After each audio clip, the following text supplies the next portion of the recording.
Naglakad sa runway si Miss Honduras Maria Jose Alvarado, edad 19 anyos nang may napakagandang ngiti.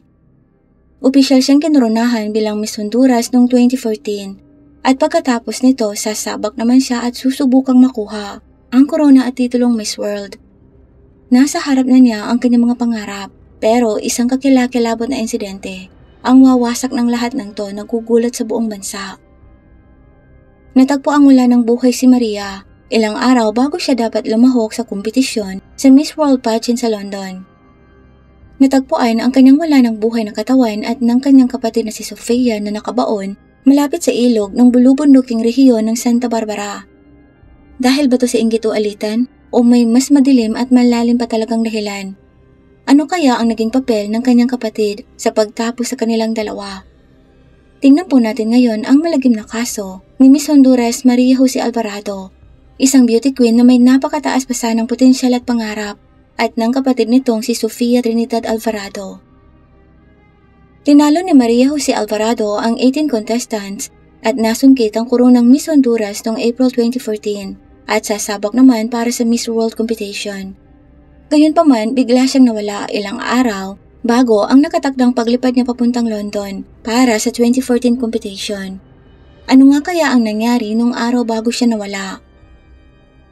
November 13, 2014, dumalo ang magkapatid na Alvarado sa isang birthday party sa isang spa sa Santa Barbara. Walang nakakaalam na ang party na to, ang huli na pala nilang pagpapakita sa publiko. Napuno ng musika at tawanan ng paligid, pero habang lumalalim ang gabi, wala silang kamalay-malay na may namumuo na palang bagay na kakilakilabot. Kalaunan ng gabing yon, umalis ng party ang magkapatid sakay ng isang kotseng walang plaka. Isang detalyeng sobrang kahina-hinala at gaya nga ng inaasahan hindi na nakauwi ang dalawa. Nang iulat ang balitang ito sa mga otoridad, agad na nagsagawa ng paghahanap sa buong bansa. Nakatutok ang lahat at patuloy na tumataas ang presyon para sa mga lokal na otoridad. Sinabi ng nanay ni Maria na si Teresa Munoz na dumating si Maria sa party na huling alam na dinaluhan ng mga ito sa isang spa bandang 6 p.m. ng gabing yon. Naroon din ang nobyo ng kapatid ng Maria si Sofia. Dagdag pa ng ginang kalaunan, nakitang umalis ang magkapatid sa spa sakay ng isang pulang kotseng walang plaka. Nang hindi na talaga nakauwi ng bahay ang magkapatid, nagpunta na ng himpilan ng kanilang mga magulang para iulat ang pagkawala ng mga to. Nang walang katibayan ng pagdukot, hindi masabi ng mga pulis na krimen nga ang pagkawala ng dalawa. Gayunpaman, hindi naman to naging hadlang para arestuhin nila ang 4 na mga individual. Kabilang ang nobyo ni Sofia na si Plutarco Ruiz, kasama ang may-ari ng spa. Ito ay dahil sila ang mga huling taong nakakita sa dalawa, sabi ni Eric Mauricio Hidalgo ng Santa Barbara Police. Orihinal na sinabi ng hepe ng pulisya na si Jose Coelho na hindi nila itinuturing na krimen ang pagkawala ng magkapatid. Kinumpirma ni Mr. Coelho na 4 na tao ang inaresto, kasama na ang may-ari ng party venue at nobyo ni Sofia at ngayon iniimbestigahan. Naging espesyal ang high-profile na misteryong ito dahil nangyari ito sa isang bansang may pinakamataas na rate ng pagtapos ng buhay ng tao sa mundo. At ang lugar sa paligid ng lungsod ng Santa Barbara ay mahigpit na kinokontrol ng mga grupo ng bawal na gamot. Pero pagkatapos ng halos 1 linggong paghahanap, nagkatotoo ang pinakamasamang pangamba ng lahat. Natagpo ang wala ng buhay sina Maria Jose Alvarado, 19 years old, at ang kapatid nitong si Sofia Trinidad Alvarado, 23 years old, sa Cabrotales Village malapit sa Agua-Agua River. Isa tong napakalagim na eksena, binaril ng maraming beses ang magkakapatid, at ang tanawin na to ay nagiiwan ng malalim na peklat sa sino mang nakasaksi sa pinangyarihan. Nagluksa ang bansa at naging international headlines ang kwento. Pero ano nga ba ang nangyari sa magkapatid? Sino ang tumapos sa kanila at bakit? Nakatutok ang investigasyon sa nobyo ni Sofia si Plutarco Ruiz. Ang tsorya ay selos na nauwi sa malagim na trahedya ang nangyari. Pero umikot ang mga haka-hakang may kinalaman nito sa mga gangat bawal na gamot na naghahari sa lugar. Pero wala pa rin naman silang sapat na ebidensya para dito. Samantala, hinatid naman sa kanilang huling hantungan ng magkakapatid na dinaluhan ng pamilya at mga kaibigan at ng marami pang ibang nagluluksa. Nakumundi na sa pagtapos sa dalawa at humihingi ng hustisya. Ayon sa mga investigador, Nagselo si Plutarco Antonio Ruiz na nobyo ni Sofia matapos makitang nakikipagsayaw to sa ibang lalaki. Sa galit, gusto niyang maghiganti at napagpasyahang ang pinakamahusay na paraan para gawin yon ay ang tapusin ang buhay ng dalaga. Isinakatuparan niya nga ang planong pagtapos sa nobya at sa kapatid nitong si Maria. Saka sila ibinaon sa isang mababaw na libingan.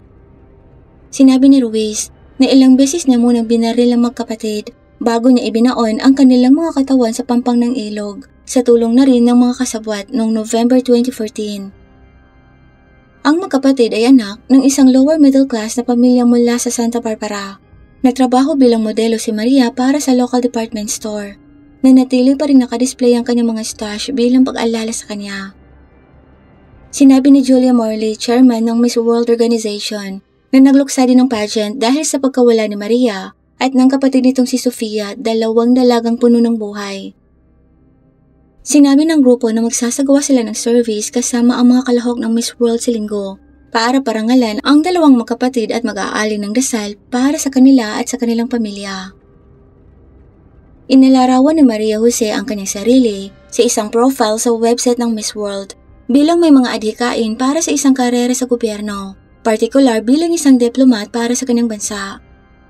Sa kanyang bakanting oras, sinabi niyang nalilibang siyang maglaro ng sports kabilang ang volleyball at football at gustong-gustong magtanghal ng sayaw na punta.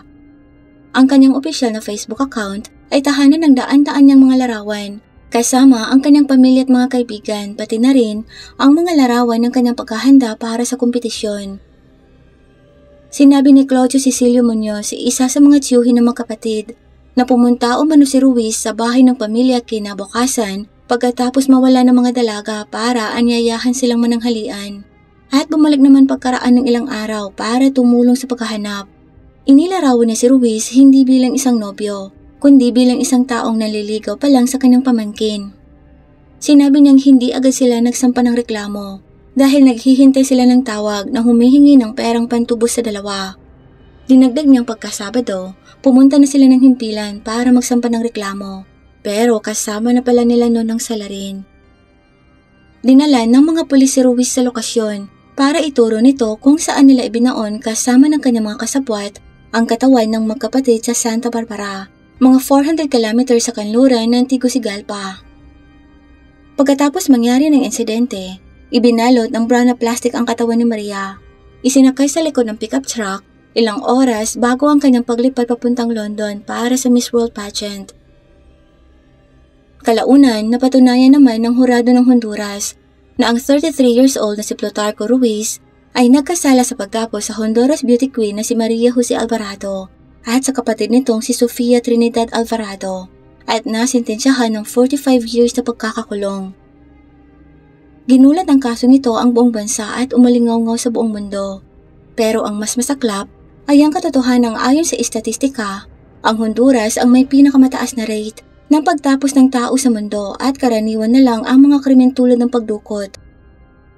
Sa Honduras, isang babae ang inililigpit kada 16 na oras. Kadalasan ay sa kamay ng isang lalaking kilala pa niya, ayon sa isang pagtatansya noong 2015 ng Honduras Center of Women's Rights, isang non-government organization.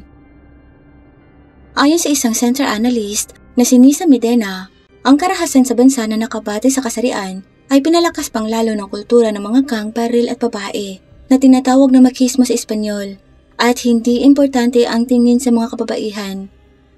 Aniya, magagawa ng mga lalaki ang anumang gusto nilang gawin sa mga babae sa Honduras dahil karaniwan lang naman to sa paningin nila at ito ang isang bagay na dapat mong asahan sa paninirahan sa Honduras. Si Maria ay isang masipag na mag-aaral na may adhikaing maging diplomat. Mahusay din siya sa akademya pero ang pagwagayway ng to ay naputol dahil lang sa hindi makabuluhang pagsiselos. Ang kaso ay nagdulot ng matinding galit sa kilalang marahas na Central American country, tahanan ng pinakamapanganib na lungsod sa mundo.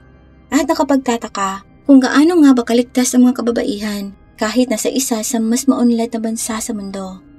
Ito lang po para sa araw na to. Salamat po sa panonood. Napakadelikado po sa lapas. Mag-ingat po tayong lahat.